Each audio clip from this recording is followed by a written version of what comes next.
നമസ്കാരം. ഇന്നലെ US മാർക്കറ്റുകളെല്ലാം പോസിറ്റീവായിട്ടാണ് close ചെയ്തത്. ഡൗ ജോൺസ് 0.31%, S&P 500 0.58%, നാസ്ഡാക്ക് 0.89% പ്ലസ് ആയിട്ടാണ് ക്ലോസ് ചെയ്തത്.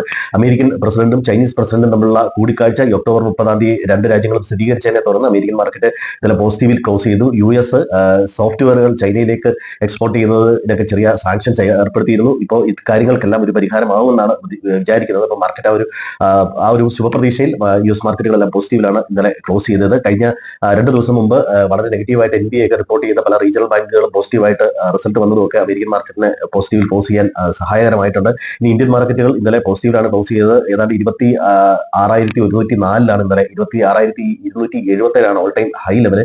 ഇന്നലെ ഇന്ത്യയുമായിട്ടുള്ള ട്രേഡ് ഡീൽ ഒപ്റ്റിമിസം ഒക്കെ വന്നതിനെ തുടർന്ന് മാർക്കറ്റ് അവിടം വരെ കയറാൻ കഴിഞ്ഞുള്ളൂ. അവിടുന്ന് ഒരു 700 പോയിന്റ് ഹൈയിൽ നിന്ന് മാർക്കറ്റ് താഴേക്ക് വന്നു. എങ്കിലും ചെറിയ പോസിറ്റീവിൽ തന്നെ ക്ലോസ് ചെയ്തു. മാർക്കറ്റിൽ ഒരു പ്രോഫിറ്റ് ബുക്കിംഗ് ഉണ്ടായിരുന്നു. ഇതിന് പ്രധാനപ്പെട്ട കാരണം ഇന്ത്യയും യുഎസും തമ്മിലുള്ള ട്രേഡ് ഡീലിനെ പറ്റി ഒഫീഷ്യൽ ആയിട്ട് പ്രത്യേകിച്ച് ഒരു സ്ഥിരീകരണം ഒന്നും വരാത്താണ് ഇതിനുള്ള പ്രധാനപ്പെട്ട കാരണം. എങ്കിലും ചർച്ചകൾ തുടരുന്നു എന്ന് തന്നെയാണ് പറയുന്നത്. 5ാം വട്ട ചർച്ച തുടരുന്നു എന്ന് തന്നെയാണ് പറയുന്നത്. ഇന്ത്യ സോയാബീനും ചില കാർഷികോൽപ്പന്നങ്ങളും യുഎസിൽ നിന്ന് ഇറക്കുമതി ചെയ്യുകയും റഷ്യയിൽ നിന്നുള്ള ഓയിലിന്റെ ഇറക്കുമതി വെട്ടിക്കുറയ്ക്കുകയും ചെയ്യുന്നു. ഇന്ത്യയിലെ പല കമ്പനികളും മറ്റു രാജ്യങ്ങളിൽ നിന്ന് ഓയിൽ ഇറക്കുമതി ചെയ്യാൻ തുടങ്ങിയിട്ടുണ്ട്. അപ്പോൾ അതൊരു പോസിറ്റീവാണ്. ചർച്ചകൾ പുരോഗമിക്കുന്നതിന്റെ ഒരു പോസിറ്റീവാണ്. അതുപോലെ തന്നെ യുഎസ് 2 പ്രധാനപ്പെട്ട റഷ്യൻ കമ്പനികൾക്ക് ക്രൂഡ് ഓയിൽ എക്സ്പ്ലോർ ചെയ്യുന്ന കമ്പനികൾക്ക് വേണ്ടിയിട്ട് സാങ്ഷൻ ഏർപ്പെടുത്തിയിരുന്നു. അത് 80% ഈ 2 കമ്പനികളാണ് ഓയിൽ പ്രൊഡ്യൂസ് ചെയ്യുന്നത്. പ്രധാനമായിട്ടും ചൈനയാണ് ഇവിടുന്ന് ഓയിൽ പർച്ചേസ് ചെയ്യുന്നത്. അവർക്ക് ഇനി മറ്റു വഴികൾ നോക്കേണ്ടി വരും. ഇന്ത്യയെ സംബന്ധിച്ചിടത്തോളം അത്ര സീരിയസ് ആയിട്ടുള്ള ഒരു പ്രശ്നം അല്ല വരുന്നത്. ഇന്ത്യ മിഡിൽമാനിലൂടെയാണ് ഈ ഓയിൽ പർച്ചേസ് ചെയ്യുന്നത്. എങ്കിലും ഇന്ത്യ റഷ്യയിൽ നിന്ന് ഓയിലിന്റെ ഇറക്കുമതി കുറയ്ക്കും എന്ന തരത്തിൽ ഇന്ത്യൻ നയതന്ത്ര സംഘം റഷ്യ അറിയിച്ചിട്ടുണ്ട് എന്നുള്ള വാർത്തകളും പുറത്തു വരുന്നുണ്ട്. ഇപ്പോൾ അതുപോലെ തന്നെ ചൈനയുമായിട്ടുള്ള ചർച്ചകളും പുരോഗമിക്കുകയാണ്. ഒരുപക്ഷെ നവംബർ അവസാനത്തോടുകൂടി ഇന്ത്യയും യുഎസും തമ്മിലും ചൈനയും യുഎസും തമ്മിലുള്ള ട്രേഡ് അഗ്രിമെന്റ് നടക്കുമെന്നാണ് പ്രതീക്ഷിക്കുന്നത്.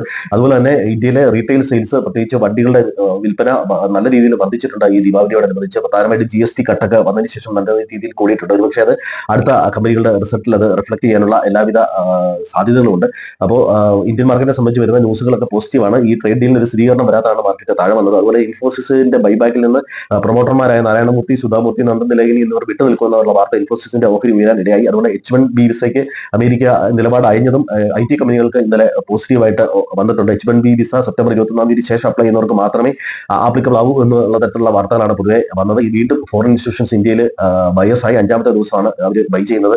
ഇന്ന് പ്രധാനമായിട്ട് റിസൾട്ട് വരുന്നത് doctor Reddy's laboratories, SBI life insurance, ITC hotels, Coforge, Aditya Birla, sun life എന്നിവയുടെ റിസൾട്ടാണ് വരുന്നത്. നാളെ കോട്ടക് മഹീന്ദ്ര ബാങ്ക്, അതുപോലെ തന്നെ Seshasayee paper, money box finance എന്നിവയുടെ റിസൾട്ടാണ് നാളെ വരുന്നത്. ഇപ്പോൾ സ്റ്റോക്ക് സ്പെസിഫിക് ആയിട്ട് എല്ലാവരും ഇന്നുവരായിരിക്കുന്ന പ്രധാനപ്പെട്ട ഡേറ്റാസ് ഇന്ത്യൻ ഒക്ടോബർ PMI ഡേറ്റയാണ്. ഫ്രാൻസ്, ജർമ്മനി, UK, US എല്ലാം PMI